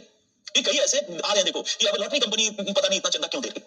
लॉटरी कंपनी को क्या एकाएक दिमाग में आ गया कि 1352 करोड़ चंदा दे बैठा। थोड़ा सोचने वाली बात है कि उसको क्या वो हमारी राजनीतिक व्यवस्था से इतना ज्यादा प्रभावित है, हजम नहीं हो रहा है। तो हजम होने में दिक्कत हो रहा है कि 1352 करोड़ का चंदा क्यों दे रहा है? वो भी जिस कंपनी पे भ्रष्टाचार और ईडी की जांच चल रही है, तो मानना चाहिए कि जनहित में उतना तो वो लीन नहीं है। कि 1352। तो ऐसे ऐसे अभी देखो, अभी तो डिक्लेयर हुआ है, अब प्रेस मीडिया का काम कि उन सारी कंपनियों को खंगाल, यहीं पर एक स्वतंत्र प्रेस की भूमिका होती है, पत्रकारों की भूमिका होती है कि अब उन सारी कंपनियों की तह में जाए कि वो कंपनियां कौन है, किसने बनाई, कब क्या रहा, तो जाकर जनता को पता चलेगा कि वो नेक्सस क्या है। लेकिन पहली जो नंबर 1 है उसी से थोड़ा सा का घेरा आ रहा है। लेकिन सबसे इंपॉर्टेंट बात हमारे यहाँ ये है कि डिक्लेरेशन हो गया, किसी ज्यादातर चैनलों ने इसको तरजीह नहीं दिया, ज्यादातर अखबारों में भी ये चीज नहीं आएगी। तो सवाल ये है कि हमें और आपको खुद से खोजना पड़ेगा। थोड़ा सा आया है, लेकिन तो आप देखो, खुद से खोजने का काम पढ़े लिखे लोग तो कर लेंगे, पढ़े लिखे लोग दाल में नमक के बराबर हैं, और हम और आप इसीलिए इससे अवेयर हैं। मैं सीधी सी बात कहता हूं, बिना किसी ये कि मैं इसीलिए इस चीज को जानता हूं क्योंकि मुझे पढ़ाना, और आप इसीलिए इसको जानते हैं क्योंकि आपको एग्जाम देना, यही फैक्ट है। अगर इमेजिन करो मैं एक दुकानदार होता, इमेजिन करो मैं अपने आप को सोचता कि मैं यहाँ पे दुकान भी कर रहा होता, किताबें ले लो, किताबें ले लो, या चाय ले लो, चाय ले लो, मैं चिल्ला रहा होता दुकान, तो मुझे इलेक्ट्रॉनिक बॉन्ड से क्या लेना था? प्रॉब्लम यहाँ पे है। फिर भी अभी देखेंगे उन कंपनियों के बारे में मैं भी खोजूंगा, आप भी खोजो, प्रेस को भी खोजना चाहिए कि वो कंपनियां कौन है, जिन्होंने चंदा दिया है, कैसे दिया है, उसका क्या है। बट पहला तो लॉटरी वाला है, उसका नाम याद रखना, क्या नाम है? फ्यूचर गेम, जो भी है फ्यूचर गेमिंग कंपनी। चंदा कितना दे बेटा, कोई नाम भी नहीं, मुझे लग रहा था अडानी वगैरह दिए होंगे, मैं भी यही सोच रहा कि अडानी, और हो सकता है सेल कंपनियां भी होती। सेल कंपनी का मतलब कि किसकी है वो कंपनी, किसी बात, अब वो किसकी है पता चलना पड़ेगा, पता चला कि किसी मालिक का है, ड्राइवर का है, ऐसा भी कई बार खबर में आता है कि बड़े नेता के ड्राइवर की कंपनी, क्योंकि उसके नाम पे बना देता है, कानूनी तौर पर कोई भी बना सकता है। चलो अच्छी बात है, ये सब होते रहना चाहिए, समाज में ये सब चीजें चलती रहनी चाहिए। तो आजकल एकदम काफी राजनीतिक माहौल सही है इधर। कल 2 चुनाव आयुक्तों की भी नियुक्ति होगी, तो 3 घटना एक ही समय पे होगी। सीएए का सबसे पहले सगुफा छोड़ दिया तो ज्यादातर लोग तो सीए में लगे, इसी बीच में चुपचाप 2 चुनाव आयुक्त हो गए। सोचो, 2 चुनाव आयुक्त चुपचाप निकाल लिए गए। अब कैसे निकाले गए तो बताया होगा मैंने, चुनाव आयुक्तों की नियुक्ति की प्रक्रिया कॉलेजियम जरूर बताया होगा कि सुप्रीम कोर्ट ने कहा था कि चीफ जस्टिस होंगे, उसको लॉ से बदल दिया। हाँ, तो उसके तहत 2 चुनाव आयुक्त भी नियुक्त हो गए। कौन कौन थे? तो मोदी जी, अमित शाह और अधीर रंजन। कल मैं देख रहा था, अधीर रंजन बाद में जब निकल के आए तो बोले कि कल 12 बजे रात में मैं आया कोलकाता से, बंगाल के अधीर रंजन। तो उसमें 3 लोग होते नियुक्ति समिति में। सुप्रीम कोर्ट ने निर्णय दिया था कि चीफ जस्टिस, प्राइम मिनिस्टर और विपक्ष का नेता, ये 3 होंगे। लेकिन अभी संसद ने कानून पारित करके सुप्रीम कोर्ट का निर्णय बदल दिया। बहुत छोटा सा बदलाव किया, ज्यादा बड़ा बदलाव। 3 सदस्यीय कॉलेजियम था, तो मोदी जी ने कहा कि चीफ जस्टिस को गायब कर दिया, उसकी जगह लाया प्रधानमंत्री के द्वारा मनोनीत संघ का मंत्री। तो इतना बदलाव करने का क्या निर्वाचित सरकार को इतना छोटा भी मोदी जी बदलाव नहीं कर सकती कि एक ही तो हटाया, चीफ जस्टिस को हटा दिया, उसकी जगह तो अब हो गए कौन? मोदी जी, अमित शाह, अधीर रंजन। तो अधीर रंजन ने कहा कि रात में जब 12 बजे, मैं उसका मैं देख रहा था प्रेस में जो बयान दे रहा था, निकलने के बाद 12 बजे आया तो मुझे 212 लोगों की लिस्ट दी गई। कितने लोगों की लिस्ट दी? 212। ये 212 लोगों की लिस्ट है, इसको स्टडी करो, क्योंकि भाई तुम भी उस कमेटी में हो तो तुम्हें पता होना चाहिए किन किन नामों पर विचार होगा। तो सोचो 212 का लिस्ट होगा, लेकिन 12 बजे रात में आया, 12 बजे रात में मुझे 212 लोगों की लिस्ट दे रहा है, भेज रहा है मेल से, और कैसे कि इसको रात भर जग के मैं उसको स्टडी, रात भर जग के भी 212 लोगों को कैसे स्टडी कर पाऊंगा कि वो कौन लोग हैं, नहीं लोग हैं, क्या इनमें से विचार हुआ। फिर कहा, लेकिन वहां पे जब मैं पहुंचा तो बताया कि हमने सारा नाम करने के बाद शॉर्टलिस्ट कर लिया इन दो को, कि आपने भी कुछ शॉर्टलिस्ट किया होगा। तो इन्होंने कहा कि हम तो 12 बजे तो हमें लिस्ट नहीं दिया, जो भी 212 लोगों की लिस्ट दे दी, तो हम उसको पहले पढ़ेंगे, टाइम दोगे तभी तो शॉर्टलिस्ट करेंगे। कहा अच्छा आपने नहीं किया है, हम दोनों ने मिलकर 2 शॉर्टलिस्ट कर लिया, एक संदूक और दूसरा ज्ञानेश कुमार को। अब उनका भी प्रोफाइल चेक होना चाहिए, वो कब है, क्या किया, किस मामले में, देखो क्या होना चाहिए। तो और फिर उन्होंने शॉर्टलिस्ट कर दिया, बहुत से निर्णय होना था, तो 2 लोग नियुक्त हो गए। तो बोला कि भाई मैं क्या कर सकता था, तो बहुत अच्छी बात है, वो भी अच्छी बात है कि 2 नए चुनाव आयुक्त हमें मिल गए हैं। अब इनका भी प्रोफाइल चेक होगा कि कैसे क्या है, नहीं है, ये काम प्रेस का और मीडिया का। एनीवे, अध्यादेश पर चाहिए, तो अध्यादेश के द्वारा तो ये सारे कार्य हो सकते हैं। ये सब हमने क्या देख लिया, अध्यादेश की आलोचना। अब अगर आ जाए कि क्या अध्यादेश फिर इतना बेकार है, क्या उसको खत्म करना चाहिए, तो हम कहेंगे नहीं, उसका कुछ महत्व भी है। अध्यादेश का महत्व, अध्यादेश का महत्व, इसको लिखिए। आपवादिक, आपवादिक का मतलब एक्सेप्शनल, जैसे कोविड की स्थिति थी। आपवादिक परिस्थितियों, आपवादिक परिस्थितियों से निपटने के लिए अध्यादेश जरूरी है। आपवादिक परिस्थितियों से निपटने के लिए अध्यादेश जरूरी है, अध्यादेश जरूरी है। आपवादिक परिस्थितियों से निपटने के लिए अध्यादेश जरूरी है, जरूरी है। इसी में आगे लिखो, विशेषकर उन परिस्थितियों में, विशेषकर उन परिस्थितियों में, विशेषकर उन परिस्थितियों में जब विधि निर्माण की जरूरत है, विशेषकर उन परिस्थितियों में जब विधि निर्माण की जरूरत है, विधि निर्माण की जरूरत है, और संसद का सत्र नहीं चल रहा हो, और संसद का सत्र नहीं चल रहा हो, विशेषकर उन परिस्थितियों में जब विधि निर्माण की जरूरत है और संसद का सत्र नहीं चल रहा हो, चल रहा हो, तो अध्यादेश काफी उपयोगी हो सकता है, तो अध्यादेश काफी उपयोगी हो सकता है। विशेषकर उन परिस्थितियों में जब संसद का सत्र नहीं चल रहा हो, तो अध्यादेश काफी उपयोगी हो सकता है, हो सकता है। तो सबसे पहले कोविड का उदाहरण के तौर पर कोविड भी दे सकते हो कि जैसे कोविड के समय अध्यादेश के कारण भारत की व्यवस्था में बहुत सारे कानूनों को संशोधन किया गया, नए कानून अध्यादेश के द्वारा जारी है, तो आपवादिक परिस्थितियों के लिए यह जरूरी है। सेकंड लिखो, यदि अध्यादेश का दुरुपयोग किया जाता है, यदि अध्यादेश का दुरुपयोग किया जाता है, यदि अध्यादेश का दुरुपयोग किया जाता है, तो उसे रोकने के लिए, तो उसे रोकने के लिए, यदि अध्यादेश का दुरुपयोग किया जाता है तो उसे रोकने के लिए भारत में, तो उसे रोकने के लिए भारत में एक स्वतंत्र और निष्पक्ष न्यायपालिका है, तो उसे रोकने के लिए भारत में एक स्वतंत्र और निष्पक्ष न्यायपालिका है, तो उसे रोकने के लिए भारत में एक स्वतंत्र और निष्पक्ष न्यायपालिका, निष्पक्ष न्यायपालिका है। न्यायालय ने अपने निर्णयों के द्वारा, न्यायालय ने अपने निर्णयों के द्वारा, न्यायालय ने अपने निर्णयों के द्वारा अध्यादेश के दुरुपयोग को, न्यायालय ने अपने निर्णयों के द्वारा अध्यादेश के दुरुपयोग को रोकने में महत्वपूर्ण भूमिका निभाई, न्यायालय ने अपने निर्णयों के द्वारा अध्यादेश के दुरुपयोग को रोकने में महत्वपूर्ण भूमिका निभाई। अपने निर्णयों के द्वारा अध्यादेश के दुरुपयोग को रोकने में महत्वपूर्ण भूमिका निभाई। तो हम दिखाएंगे कि एक तो विशेष परिस्थिति के लिए जरूरी है। फिर भी यदि कोई कहे कि बार-बार एक ही विषय पर अध्यादेश जारी होगा, चुनाव के समय होगा, तो हम कहेंगे उन सभी कारणों के लिए एक न्यायपालिका। और उसके बाद दिखाएंगे कि न्यायालय ने बहुत महत्वपूर्ण भूमिका निभाई। यहाँ पर कोर्ट के कुछ निर्णय हैं जो अध्यादेश को लेकर है और इतने इंपॉर्टेंट निर्णय है कि दुरुपयोग उस निर्णय के होने के कारण नहीं हो सकता। तो एक यहाँ पर हेडिंग दे सकते हो, न्यायालय की भूमिका। किसके संदर्भ में बात हो रही है? अध्यादेश के दुरुपयोग को रोकने में। रोल ऑफ जुडिशरी, न्यायालय की भूमिका, न्यायालय की भूमिका, न्यायालय की भूमिका, न्यायालय की भूमिका। और कुछ केसेस का नाम लिखो। पहला कूपर केस और दूसरा ए.के. रॉय केस। दोनों में मिलती जुलती बात कही गई, इसलिए दोनों को हम लोग एक साथ कवर करें। कूपर केस और ए.के. रॉय केस, और इसमें देखो अध्यादेश में न्यायालय ने क्या कहा। दोनों में एक ही बात कही, तो इन दोनों केसेस को रेफर करेंगे। कूपर केस और दूसरा है ए.के. रॉय केस। न्यायालय ने यह निर्धारित किया, तो न्यायालय ने यह निर्धारित किया कि अध्यादेश के संदर्भ में, अध्यादेश के संदर्भ में, न्यायालय ने यह निर्धारित किया कि अध्यादेश के संदर्भ में, अध्यादेश के संदर्भ में राष्ट्रपति के समाधान का, राष्ट्रपति के समाधान का, राष्ट्रपति के समाधान का न्यायिक पुनरावलोकन किया जा सकता है। अध्यादेश के संदर्भ में राष्ट्रपति के समाधान का न्यायिक पुनरावलोकन किया जा सकता है। अध्यादेश के संदर्भ में राष्ट्रपति के समाधान का न्यायिक पुनरावलोकन किया जा सकता है। और यदि राष्ट्रपति का समाधान असंवैधानिक है, और यदि राष्ट्रपति का समाधान असंवैधानिक है, यदि राष्ट्रपति का समाधान असंवैधानिक है, तो न्यायालय अध्यादेश को रद्द कर सकता है। तो न्यायालय अध्यादेश को रद्द कर सकता है। तो न्यायालय अध्यादेश को रद्द कर सकता है। तो न्यायालय अध्यादेश को रद्द कर सकता है। देखो कूपर केस और ए.के. रॉय केस में साफ साफ कहा कि अध्यादेश के संदर्भ में राष्ट्रपति का समाधान मतलब सेटिस्फैक्शन का मतलब कि आप संतुष्ट हो गए कि दिल्ली सेवा अध्यादेश जारी करना जरूरी है। लेकिन कोई कोर्ट में जा सकता है कि इसका उद्देश्य सही नहीं था, आपका समाधान गलत था, तो कोविड के समय की परिस्थिति में समाधान आपका सही था, लेकिन अन्य जगह ऐसी स्थिति में न्यायालय में जा सकता है और न्यायालय उसका न्यायिक पुनरावलोकन करेगा। तो अब देखो दिल्ली सेवा अध्यादेश जारी हुआ, सुप्रीम कोर्ट के निर्णय को बदलने के लिए कोर्ट में पहुंचा, कोर्ट ने एक्सेप्ट नहीं किया कि हाँ हम इसका न्यायिक पुनरावलोकन करेंगे, लेकिन थोड़े समय के बाद सत्र बुला लिया गया और सत्र बुलाकर उन्होंने उसको पारित करवा लिया। काफी उसमें याद करो कितना टसन हुआ था और ये विपक्ष की भी काफी, लेकिन अंतर बहुमत के कारण। तो इसीलिए वो उसके बाद उसकी उपयोगिता ही खत्म हो गई अध्यादेश की, इसलिए खत्म हो गई कि कानून बन गया और उसी के द्वारा अध्यादेश को रद्द भी कर दिया। तो मामला न्यायालय में था, उसी समय रद्द हो गया। लेकिन इमेजिन करो कि अगर वो वास्तव में, तो इसलिए हम कहेंगे कि यहाँ पर क्योंकि उसके पास बहुमत था, लेकिन इमेजिन करो कि अगर वो नहीं कर पाते कानून के द्वारा, चाहते केवल अध्यादेश के द्वारा, तो ऑफ कोर्स न्यायालय ऐसे अध्यादेश को रद्द कर सकता था। तो एक तो ये बात हुई। फिर उसके बाद देखो दूसरा केस है डी.के. वाधवा केस। इसमें भी अध्यादेश पर निर्णय दिया गया, तो हम इस केस को भी रेफर कर सकते हैं। DK. Wadhwa case, DK. Wadhwa case. इसमें लिखो न्यायालय के अनुसार, न्यायालय के अनुसार डी.के. वाधवा केस, न्यायालय के अनुसार अध्यादेश जारी करने की शक्ति का प्रयोग, अध्यादेश जारी करने की शक्ति का प्रयोग, अध्यादेश जारी करने की शक्ति का प्रयोग केवल विशेष परिस्थिति में किया जाना चाहिए। अध्यादेश जारी करने की शक्ति का प्रयोग केवल विशेष परिस्थिति में किया जाना चाहिए, केवल विशेष परिस्थिति में किया जाना चाहिए। अध्यादेश जारी करने की शक्ति का प्रयोग केवल विशेष परिस्थिति में किया जाना चाहिए, किया जाना चाहिए। इसी में लिखो यदि राजनीतिक लाभ प्राप्त करने के लिए, यदि राजनीतिक लाभ प्राप्त करने के लिए, यदि राजनीतिक लाभ प्राप्त करने के लिए अध्यादेश का दुरुपयोग किया जाता है, यदि राजनीतिक लाभ प्राप्त करने के लिए अध्यादेश का दुरुपयोग किया जाता है, दुरुपयोग किया जाता है, तो नागरिक का यह कर्तव्य है, तो नागरिक का यह कर्तव्य है, नागरिक का यह कर्तव्य है कि वह अध्यादेश को न्यायालय में चुनौती दे, कि वह अध्यादेश को न्यायालय में चुनौती दे, तो वह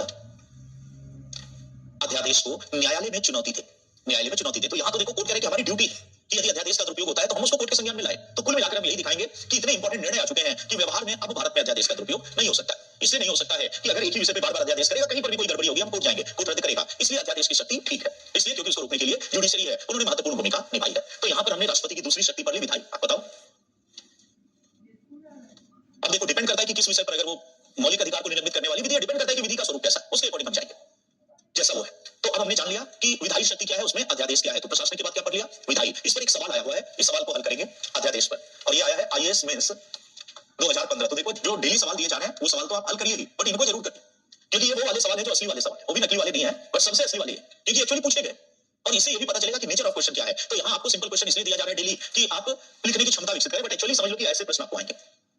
लिखिए सवाल, देखो कितना लंबा है, अगर एक दो लाइनें और हो जाती तो 100 शब्द तो सवाल ही हो जाएगा। ऐसे ऐसे सवाल है। तो लिखिए अध्यादेशों का आश्रय लेने में, अध्यादेशों का आश्रय लेने में ये कितना खराब ट्रांसलेशन है। अध्यादेशों का आश्रय लेने ने हमेशा ही, लेने ने कई बार कंफ्यूजन, अध्यादेशों का आश्रय लेने ने हमेशा ही शक्तियों के पृथक्करण, हमेशा ही शक्तियों के पृथक्करण सिद्धांत की भावना, शक्तियों के पृथक्करण सिद्धांत की भावना, शक्तियों के पृथक्करण सिद्धांत की भावना के उल्लंघन पर चिंता जागृत की है। शक्तियों के पृथक्करण सिद्धांत की भावना के उल्लंघन पर चिंता जागृत की है। शक्तियों के पृथक्करण सिद्धांत की भावना के उल्लंघन पर चिंता जागृत की है। Full stop. अध्यादेशों को लागू करने की शक्ति, अध्यादेशों को लागू करने की शक्ति, अध्यादेशों को लागू करने की शक्ति, शक्ति पावर के तर्काधार को, अध्यादेशों को लागू करने की शक्ति के तर्काधार, अध्यादेशों को लागू करने की शक्ति के तर्काधार को नोट करते हुए, नोट नहीं मिलेगा लेकिन नोट करना पड़ेगा। अध्यादेशों को लागू करने की शक्ति के तर्काधार को नोट करते हुए विश्लेषण कीजिए। तो कितना, मतलब कितनी कठिन भाषा में किया गया। नोट करते हुए विश्लेषण कीजिए कि क्या इस मुद्दे पर उच्चतम न्यायालय के विनिश्चयों, घबरा के स्क्रीन भी भाग गया, ये क्या है अभी, क्या होगा, क्या इस मुद्दे पर उच्चतम न्यायालय के विनिश्चयों, अब देखो निर्णय भी लिख सकता था लेकिन यूपीएससी के ट्रांसलेटर की इज्जत कम हो जाएगी अगर वो उच्चतम न्यायालय के निर्णय लिख रहे हो, उसको विनिश्चय लिखने से ज्यादा महत्व मिलता है। उच्चतम न्यायालय के विनिश्चयों ने इस शक्ति का आश्रय लेने को, विनिश्चयों ने इस शक्ति का आश्रय लेने को और सुगम बना दिया है। इस शक्ति का आश्रय लेने को और सुगम बना दिया है, क्वेश्चन मार्क, अभी खत्म नहीं हुआ, आगे लिखो। क्या अध्यादेशों को लागू करने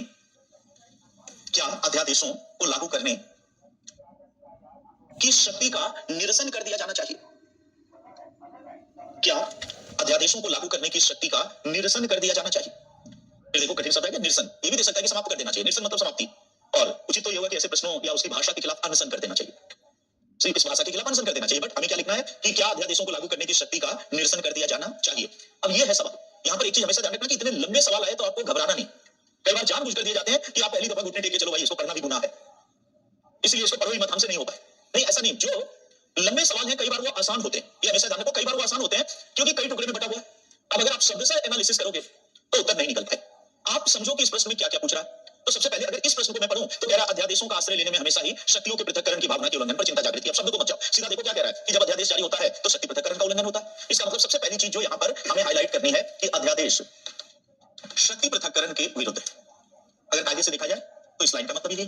तो पहले हमें उत्तर में थोड़ा सा इस चीज को जरूर दिखाना, जितनी चीजें हैं सब दिखाना है। उसके बाद अगली लाइन देखो, अध्यादेशों को लागू करने की शक्ति के तर्काधार, तर्काधार का मतलब लॉजिक, उसके पीछे क्या तर्क है। इसका मतलब कि दूसरा कह रहा है कि अध्यादेश क्यों जारी होना जरूरी है, अध्यादेश का तर्क क्या है। तर्काधार मतलब एक तरह से क्यों अध्यादेश की जरूरत होती है, तो हमें थोड़ा सा ये भी बताना है तर्काधार। उसके बाद देखो पढ़ेंगे, ऐसे ये एग्जाम में भी आपको करना, कई ऐसे लंबे प्रश्न आएंगे, यही फॉर्मूला चलेगा। तर्काधार को नोट करते हुए विश्लेषण कीजिए कि क्या इस मुद्दे पर उच्चतम न्यायालय के विनिश्चयों, मतलब सुप्रीम कोर्ट के निर्णयों ने इस शक्ति का आश्रय लेने को और सुगम बना दिया है। अब अगर साबित जाओगे कि आश्रय कहां है, शक्ति कहां है, नहीं, सीधी सी बात है कि ओवरऑल क्या कह रहा है कि क्या सुप्रीम कोर्ट के निर्णय से अध्यादेश जारी करना आसान हुआ है या नहीं, यही तो है। क्या इसको सुगम बना दिया, इसका मतलब क्या सुप्रीम कोर्ट के निर्णय से अध्यादेश आसान हुआ है। और आखिर में क्या अध्यादेशों को लागू करने की शक्ति का निरसन कर दिया जाना चाहिए, तो क्या आर्टिकल 123 को समाप्त कर देना चाहिए।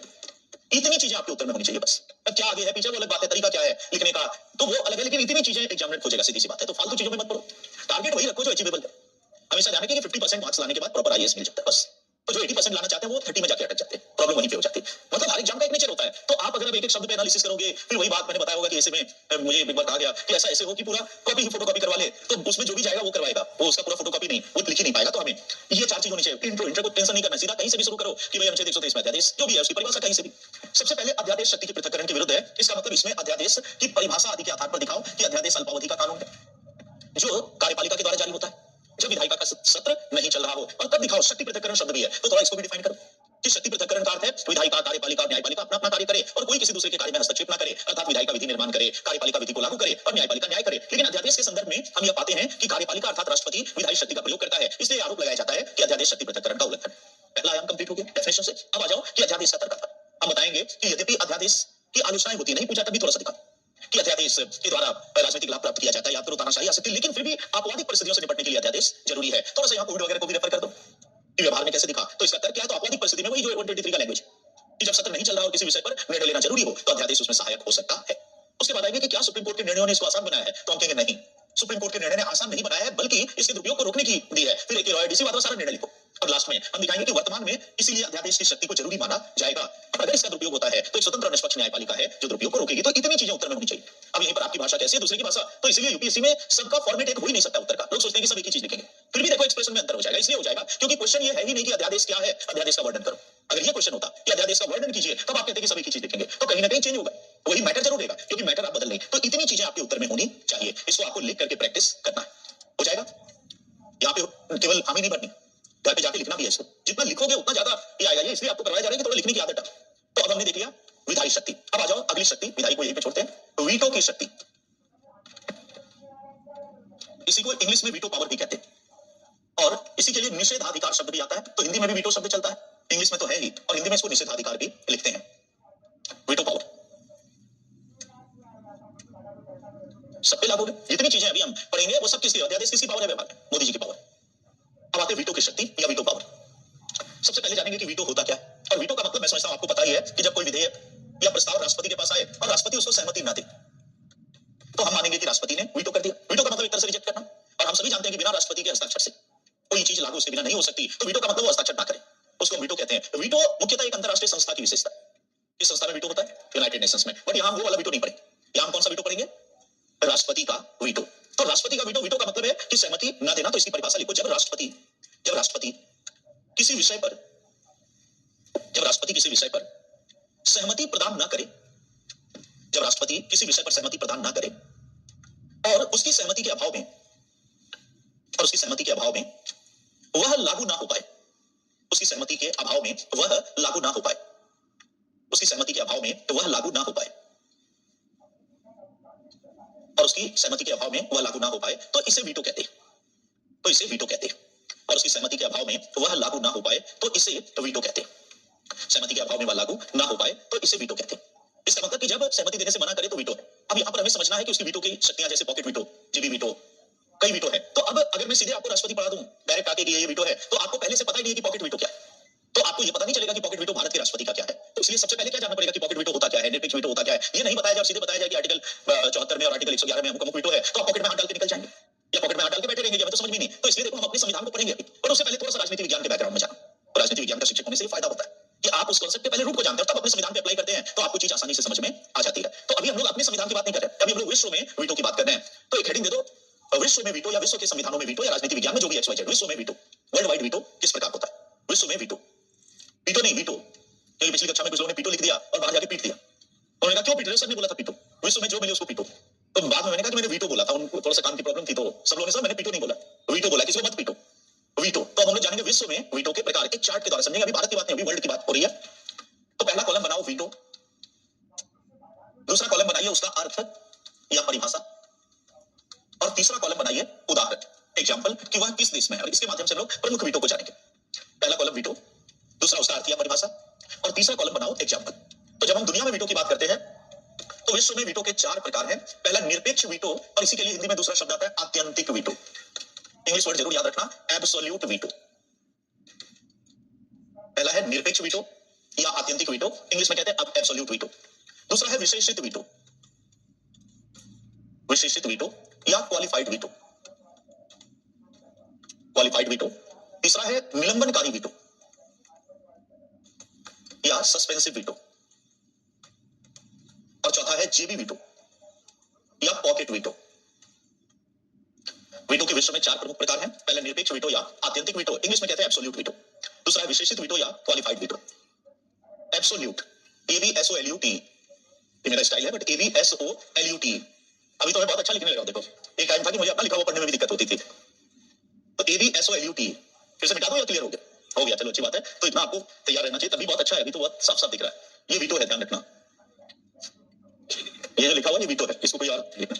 निरपेक्ष या आत्यंतिक वीटो, विशेषित वीटो, क्वालिफाइड वीटो उसी को कहते हैं, निलंबनकारी या सस्पेंसिव वीटो, और जेबी या पॉकेट वीटो। चारों आपने लिख लिया प्रकार, तो जल्दी जल्दी लिख लीजिए। कर कमलों को थोड़ा सा तीव्र गति से चलाने से सही रहेगा। नहीं कुछ लोग अभी भी लिखने में लगे हुए हैं, कैलीग्राफी का परिचय दे रहे हैं, तो उतना नहीं, फटाफट लिखना है। चलो अब आगे बढ़ते हैं, सबका अर्थ या परिभाषा। सबसे पहले निरपेक्ष वीटो की परिभाषा लिखो, ऐसा वीटो, वीटो नहीं वीटो, ऐसा वीटो जिसे समाप्त नहीं किया जा सके, ऐसा वीटो जिसे समाप्त नहीं किया जा सके, ऐसा वीटो जिसे समाप्त नहीं किया जा सके, समाप्त नहीं किया जा सके। और इसका उदाहरण लिखो कि यह ब्रिटिश सम्राट को प्राप्त वीटो। इसका मतलब यह प्राप्त है ब्रिटिश सम्राट को। निर्देशीय आत्यंतिक वीटो, ऐसा वीटो जिसे समाप्त नहीं किया जा सके, और यह प्राप्त है ब्रिटिश सम्राट को। विशेषित वीटो लिखो, ऐसा वीटो जिसे विशेष बहुमत से समाप्त किया जा सके, ऐसा वीटो जिसे विशेष बहुमत से समाप्त किया जा सके। तो यह विशेषित वीटो, ऐसा वीटो जिसे विशेष बहुमत से समाप्त किया जा सके, और यह प्राप्त है अमेरिका के राष्ट्रपति को, अमेरिका के राष्ट्रपति को। तो पहले मोटे डोनाल्ड ट्रंप को प्राप्त था, अभी जो बाइडेन को प्राप्त है। ऐसा वीटो जिसे विशेष बहुमत से समाप्त किया जा सके, एग्जांपल क्या है, अमेरिका का राष्ट्रपति। निलंबनकारी वीटो लिखो, ऐसा वीटो जिसे साधारण बहुमत से समाप्त किया जा सके, ऐसा वीटो जिसे साधारण बहुमत से समाप्त किया जा सके, जिसे साधारण बहुमत से समाप्त किया जा सके, और यह प्राप्त है फ्रांस के राष्ट्रपति को।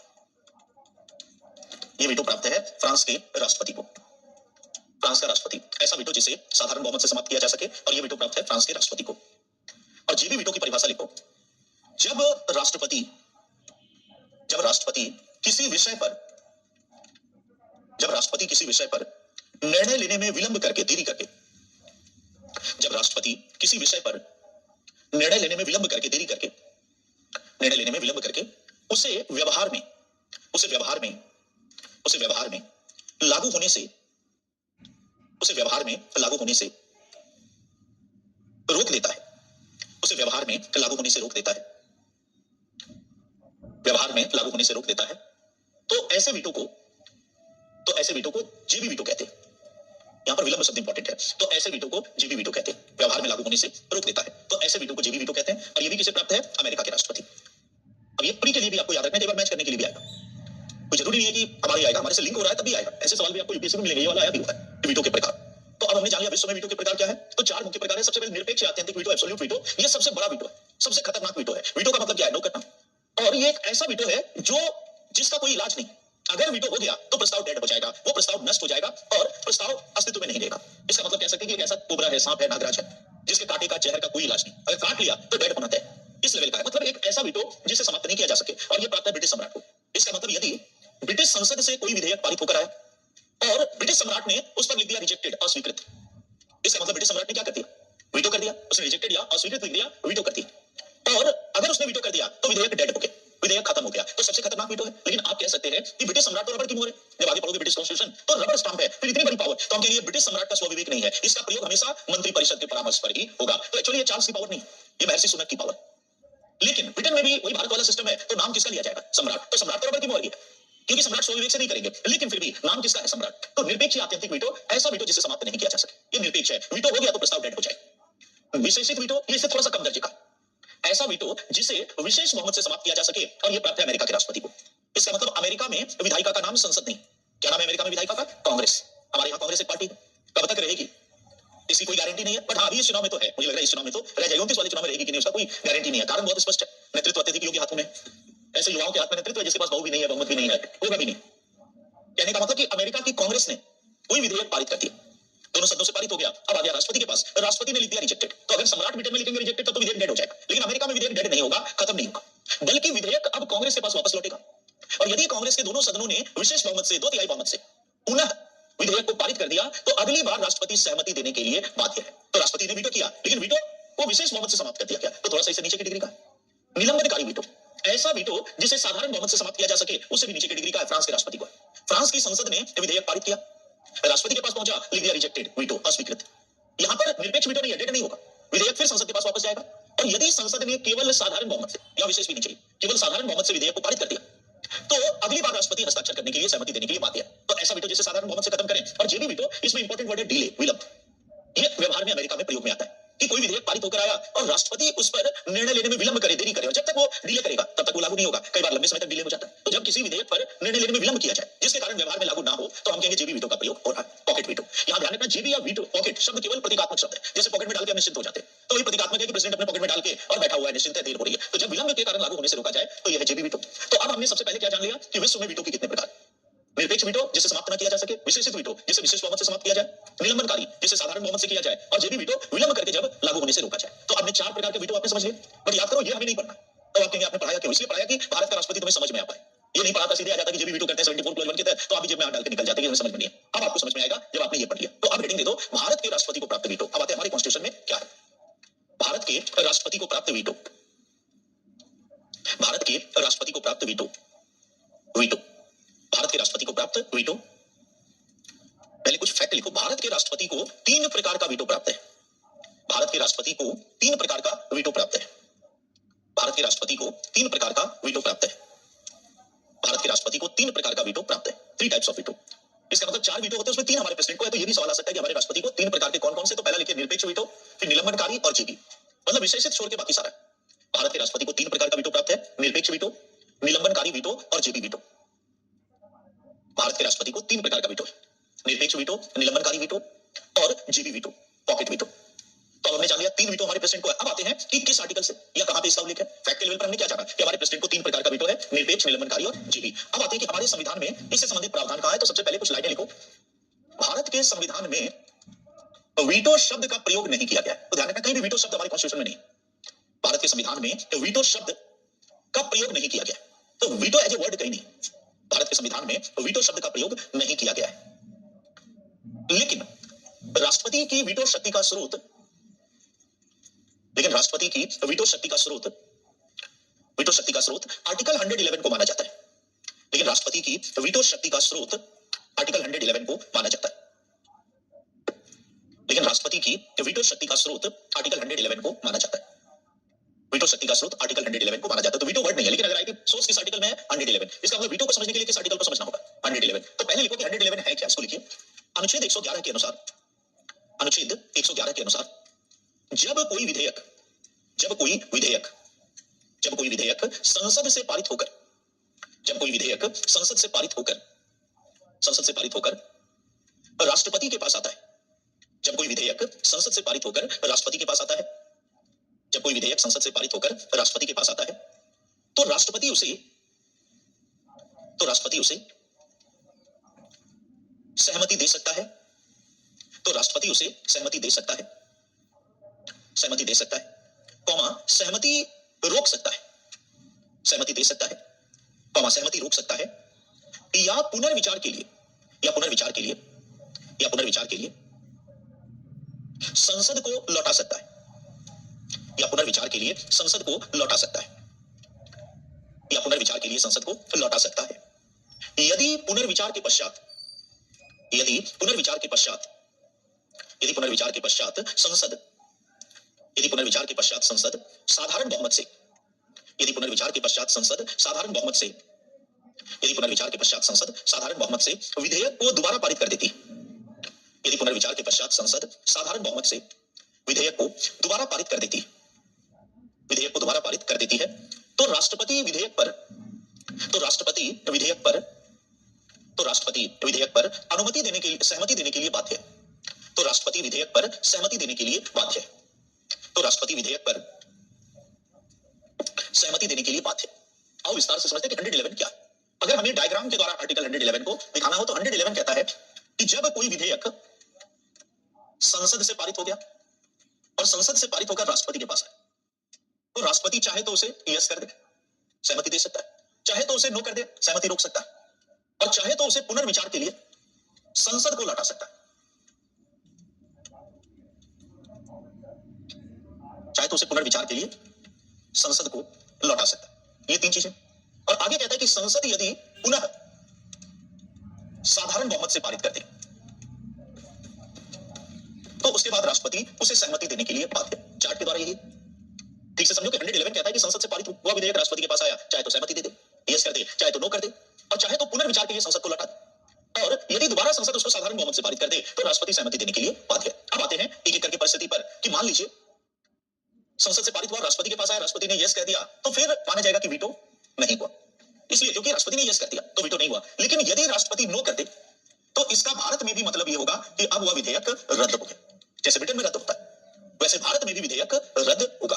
और तब बताओ कौन सा वीटो हुआ यहां पर, आत्यंतिक या निरपेक्ष। इसका मतलब हम कहेंगे कि यहां पर वीटो हो गया निरपेक्ष। तो जैसे ब्रिटिश सम्राट निरपेक्ष वीटो का प्रयोग करते हैं, वैसे ही भारत के राष्ट्रपति भी 111 के तहत निरपेक्ष वीटो कर सकते हैं। लेकिन जैसे ब्रिटिश सम्राट स्वविवेक से इसका प्रयोग नहीं करेंगे, वैसे ही भारत के राष्ट्रपति भी स्वविवेक से इसका प्रयोग नहीं करेंगे। इसका प्रयोग राष्ट्रपति सदैव किसके परामर्श पर करेंगे? मंत्रिपरिषद। तो इसका मतलब है कि मंत्रिपरिषद की शक्ति है। लेकिन कोई आपसे कह सकता है कि भारत या ब्रिटिश की यदि हम पद्धति को देखें, संसदीय लोकतंत्र, तो जिस दल का लोकसभा में, पार्लियामेंट में बहुमत है, उसी दल की मंत्रिपरिषद है, प्राइम मिनिस्टर है, सरकार है। मोदी जी इसलिए क्योंकि लोकसभा में बहुमत है, और इसीलिए कोई भी विधेयक संसद से तभी पारित होगा जब मंत्रिपरिषद या प्रधानमंत्री की सहमति है। मोदी जी की अनुमति के बिना क्या पारित होगा? नहीं होगा। तो जब मोदी जी ही विधेयक को पारित करवाते हैं, तो मोदी जी ही प्रेसिडेंट को, क्योंकि यहां भी किसके परामर्श में करेंगे? President Modi ji. To the point बात करें तो मोदी जी, तो मोदी जी अपने ही विधेयक को क्यों रद्द करवाएं? ये सवाल उठ सकता है। अपने ही विधेयक को क्यों? तो इसलिए देखो, इसका प्रयोग नहीं होता, आमतौर पर इसका प्रयोग नहीं होता है। अभी तक केवल एक ही बार हुआ है, पेप्सू विनियोजन विधेयक पर। वो शुरुआत में 1951 में हुआ था, पेप्सू विनियोजन विधेयक। आमतौर पर इसका प्रयोग 99.9% नहीं होगा। फिर भी एक पावर इसलिए है कि यदि आखिरी क्षण में भी प्राइम मिनिस्टर को महसूस होता है, क्योंकि देश उनको चलाना, कि यह गलत विधेयक पारित हो रहा है, हमसे गलती हो गई, तो ऐसी स्थिति में भूल सुधार का एक अवसर आखिर में भी है कि मोदी जी कहेंगे रद्द करवाओ। लेकिन आमतौर पर देखो ऐसा होता नहीं है, क्योंकि विधेयक बहुत सोच समझकर बनाए जाते हैं। इसलिए 99.9% इसका प्रयोग नहीं होगा। अभी तक एक ही बार हुआ है, पेप्सू विनियोजन विधेयक। पेप्सू वही जो स्टेट था, या तो पटियाला एंड ईस्ट पंजाब, उससे रिलेटेड कुछ वित्तीय प्रावधान था, तो केवल एक ही बार इसका प्रयोग हुआ है। लेकिन हो सकता है, तो अब हमने देख लिया निरपेक्ष वीटो। अब आ जाओ कि तीसरा, कि मान लो राष्ट्रपति ने यस भी नहीं किया और नो भी नहीं किया, बल्कि राष्ट्रपति ने विधेयक को पुनर्विचार के लिए संसद, याद रखना किसको? संसद को लौटाया, और संसद ने दोबारा साधारण बहुमत से पारित कर दिया, तो अब राष्ट्रपति सहमति देने के लिए बाध्य है। बताओ, ये फ्रांस वाली बात है। कौन सा वीटो हुआ? निलंबनकारी। तो इससे निकलता है निलंबनकारी वीटो। तो हम कहेंगे दो वीटो ऐसे हैं जो 111 से निकले। कौन कौन से? निरपेक्ष और निलंबनकारी। और याद रखना कि इसका भी प्रयोग मंत्रिपरिषद के परामर्श पर होगा, और इसका भी प्रयोग मंत्रिपरिषद के ही परामर्श पर होगा। तो ये दोनों वीटो वास्तव में मंत्रिपरिषद के वीटो राष्ट्रपति के माध्यम से प्रयोग में आते हैं। अब आप कहेंगे ये प्रावधान क्यों है? तो जस्ट इमेजिन करो कि क्यों डाला। मान लो मोदी जी ने कोई विधेयक पारित करवाया, पारित होने के बाद दो चीजें हो सकती हैं, कि या तो उनको लगा कि पूरा विधेयक गलत आ गया, ऐसा होगा नहीं, लेकिन आपको अधिक यदि आ गया तो निरपेक्ष करके रद्द करवा लेंगे। लेकिन यदि मोदी जी को लगता है आखिर में कि दो धाराएं गलत बन गई, बाकी सारा 98% सही है, दो धाराएं गलत है, वो धारा अगर बदल जाती तो विधेयक सही हो जाता, तब मोदी जी की मंत्रिपरिषद राष्ट्रपति को कहेगी कि राष्ट्रपति नो मत करिए, इसको दोबारा पार्लियामेंट को भेजो, अब इसमें चेंज करना चाहते हैं। तो ध्यान रखो, ये भी मंत्रिपरिषद का है, तो मोदी जी कहेंगे कि इसको वापस भेजो, द्रौपदी जी इसको वापस भेज देंगे, और जब वापस भेजेंगे तो फिर वहां मोदी जी का बहुमत है। अब मोदी जी उसकी दो धाराएं, एक धाराएं जो भी चेंज करना चाहे वो चेंज करके दोबारा पारित कर देंगे, अगली बार राष्ट्रपति यस कर देंगे। तो ध्यान रखना है कि निरपेक्ष वीटो और निलंबनकारी वीटो निकलता है आर्टिकल 111 से, और ये दोनों वीटो राष्ट्रपति का स्वविवेक नहीं है, बल्कि इसका प्रयोग मंत्रिपरिषद के परामर्श पर होगा। आमतौर पर इसका भी नहीं होता है, लेकिन इसका भी प्रयोग हुआ था। ये जो निलंबनकारी है, इसका प्रयोग हुआ था लाभ का पद संशोधन विधेयक पर। तो कभी कभी देखो इसका प्रयोग होता है, लाभ का पद संशोधन विधेयक 2006, और ये वाला किसमें हुआ था? पेप्सू विनियोजन विधेयक। तो एक आध बार इन चीजों का प्रयोग होता है, क्योंकि मंत्रिपरिषद पूरी सावधानी बरतती है कि हर चीज ठीक हो, लेकिन फिर भी मान लो कुछ गलती रह गई तो उसको करेक्ट करने का ये तरीका है। तो अब हमने जान लिया दो वीटो किस आर्टिकल से निकले, आर्टिकल 111। ये दोनों क्लियर है। ये दोनों किसकी पावर है? राष्ट्रपति या मंत्रिपरिषद? मंत्रिपरिषद। सिद्धांत में राष्ट्रपति, व्यवहार में मंत्रिपरिषद। अब आते हैं जेबी वीटो, और जेबी वीटो किस शक्ति का स्रोत है? Article 74 clause 1। याद रखना, दोनों में डिफरेंस है। जो पहले और दूसरे वीटो थे वो कहां से निकल कर आए? 111। बट पॉकेट वीटो निकलता है 74 क्लॉज 1। अब यहां पर थोड़ा सा आपको एक अंतर जानना चाहिए कि 111 में भी राष्ट्रपति पुनर्विचार के लिए लौटा था, क्योंकि यही शब्द कंफ्यूजन में बहुत लोगों को डाल देता है, इसलिए यहां पर एक बार फिर से जानो। और 74 क्लॉज 1 में भी राष्ट्रपति पुनर्विचार के लिए लौटाता है, बट यहां जो राष्ट्रपति पुनर्विचार के लिए लौटाता है यह संसद को लौटाता है, और यहां पर जो राष्ट्रपति पुनर्विचार के लिए लौटाता है यह मंत्रिपरिषद को लौटाता है। याद करो 111 कि जब संसद से पारित होकर कोई विधेयक आएगा तो राष्ट्रपति यस करेगा, नो करेगा, पुनर्विचार के लिए संसद को लौटाएगा। लेकिन 74 क्लॉज 1 क्या कहता है कि जब मंत्रिपरिषद कोई परामर्श देगी राष्ट्रपति को, तो राष्ट्रपति मंत्रिपरिषद के परामर्श को मानेगा, लेकिन उसको एक बार पुनर्विचार के लिए वापस लौटा सकता है। याद आ रहा है 74 क्लॉज 1, मंत्रिपरिषद के परामर्श को वापस लौटा सकता है। तो अब यहां पर यह ध्यान रखना जरूरी है कि जब संसद को लौटाएगा तो किसके परामर्श पर? मंत्रिपरिषद की सलाह से लौटाएगा। याद करो, क्योंकि वो संसद को लौटा, तो किससे पूछ के लौटाए? मोदी जी से पूछ के। लेकिन अगर मंत्रिपरिषद को ही लौटा रहा है किसी सलाह को, तो यहाँ पार्लियामेंट के विधेयक की बात है, बट यहाँ मंत्रिपरिषद की सलाह को वापस लौटा रहा है, तो ये आमतौर पर राष्ट्रपति किस प्रकार करेंगे? स्वविवेक से। क्योंकि यदि मोदी जी से पूछा जाए कि मोदी जी क्या मैं आपको लौटाऊं वापस, तो मोदी जी कहेंगे भाई क्यों लौटा रहे हो, जो बोला है वही कर दो। तो इसलिए जब मंत्रिपरिषद को लौटाएगा तो स्वविवेक। इस अंतर को नहीं समझोगे हमेशा कंफ्यूजन बना रहेगा। तो 111 से निकल रहा है 111 राष्ट्रपति और पार्लियामेंट के बीच का रिलेशन, जहां पर राष्ट्रपति पार्लियामेंट को वापस लौटाता है, ऑफ कोर्स मंत्रिपरिषद के परामर्श से। लेकिन 74 क्लॉज 1 राष्ट्रपति और मंत्रिपरिषद के बीच का रिलेशन, जहां राष्ट्रपति मंत्रिपरिषद को वापस लौटाता है उसके परामर्श को, और ये राष्ट्रपति किस प्रकार करेगा? स्वविवेक। तो याद रखना कि जेबी वीटो हमेशा इससे निकलेगा। इसका मतलब अब याद करो फिर से 74 क्लॉज 1 को कि राष्ट्रपति को परामर्श देने के लिए मंत्रिपरिषद होगी, राष्ट्रपति मंत्रिपरिषद की परामर्श के अनुसार कार्य करेगा, राष्ट्रपति मंत्रिपरिषद के परामर्श को पुनर्विचार के लिए वापस लौटा सकता है, और पुनर्विचार के पश्चात मंत्रिपरिषद जो भी सलाह देती है उसके अनुसार कार्य करेगा। लेकिन इस पूरी प्रक्रिया में कहीं भी समय सीमा का निर्धारण नहीं, और चूंकि समय सीमा का निर्धारण नहीं है, इसलिए राष्ट्रपति चाहे तो इसमें विलंब कर सकता है स्वविवेक से। पहले और दूसरे में देखो वो इसलिए विलंब नहीं करेगा क्योंकि जब उसको कहा जाएगा मंत्रिपरिषद के द्वारा यस करो तो उसको यस कर देना चाहिए, नो करो तो नो कर देना चाहिए। लेकिन यहां पर राष्ट्रपति स्व विवेक से विलंब कर रहा है क्योंकि खुद निर्णय लेगा, कोई समय सीमा नहीं है, और समय सीमा नहीं होने के कारण राष्ट्रपति विलंब भी कर सकते हैं। और जब विलंब करेंगे तो कौन सा वीटो होगा? जेबी वीटो। जितने दिन विलंब करेंगे उतने दिन वह प्रस्ताव लागू नहीं होगा। और जो जेबी वीटो राष्ट्रपति का स्व विवेक है। तो याद रखना कि दो वीटो तो राष्ट्रपति को मंत्रिपरिषद के परामर्श से करना है, लेकिन जेबी वीटो राष्ट्रपति का स्व विवेक है, इसलिए क्योंकि इसमें स्व विवेक से वो लंबे समय तक डिले करता है। फर्स्ट से और सेकंड में मंत्रिपरिषद कहेगी तो उसकी सलाह को मानेगा या वापस करेगा, लेकिन यहां पर वो स्व विवेक से डिले करता है, तो जेबी वीटो 74 क्लॉज 1 से निकलता है और यह राष्ट्रपति का स्व विवेक है। इसको ठीक से समझना हो तो इसका प्रभावशाली प्रयोग अभी तक केवल एक ही बार किया गया, और वो किया गया था ज्ञानी जैल सिंह के द्वारा। तब आप समझ पाओगे कि यह कैसे स्व विवेक है। और किया गया था डाकघर संशोधन विधेयक पर, डाकघर संशोधन विधेयक 1986। इससे समझ पाओगे डाकघर से संबंधित कुछ संशोधन करना होगा। राजीव गांधी प्रधानमंत्री थे, उनका बहुमत था। राजीव गांधी की सरकार ने निर्णय लिया कि डाकघर संशोधन विधेयक पारित होगा, लोकसभा राज्यसभा में बहुमत था, पारित हो गया। जब दोनों सदनों ने पारित कर दिया तो अब मंत्रिपरिषद ने 74 क्लॉज 1 के तहत परामर्श दिया कि ज्ञानी जी आप इस पे हस्ताक्षर कर दो। मैं अपनी बात कंप्लीट कर लेता हूं उसके बाद, है ना, क्योंकि बीच में इस तरह से नहीं हो सकता। राष्ट्रपति ने अब उसे, मैं क्या बोल रहा था बीच में, क्योंकि पहले पूरा सुन लो है ना, उसके बाद हाथ उठाओगे तो अच्छा रहेगा। उससे क्या होता है, पूरा कंसंट्रेशन खत्म हो जाता है मेरा। इतनी गंभीर बातों में थोड़ा बचकानापन छोड़ना पड़ेगा। यानी जैल सिंह, हाँ, राजीव गांधी की मंत्रिपरिषद ने विधेयक को पारित किया, और जब राजीव गांधी की मंत्रिपरिषद ने विधेयक पारित किया, मंत्रिपरिषद क्यों करेगी, संसद ने विधेयक को पारित किया, संसद में किसका बहुमत था, राजीव गांधी का, तो विधेयक पारित हो गया। अब याद करो, संसद से पारित होने के बाद कोई भी विधेयक राष्ट्रपति के पास जाएगा तो राष्ट्रपति मंत्रिपरिषद से पूछेंगे कि भाई क्या करना है। तो यहाँ पर राजीव गांधी की मंत्रिपरिषद ने बैठक की, और बैठक में उन्होंने कहा कि आप इसको यस कर दो।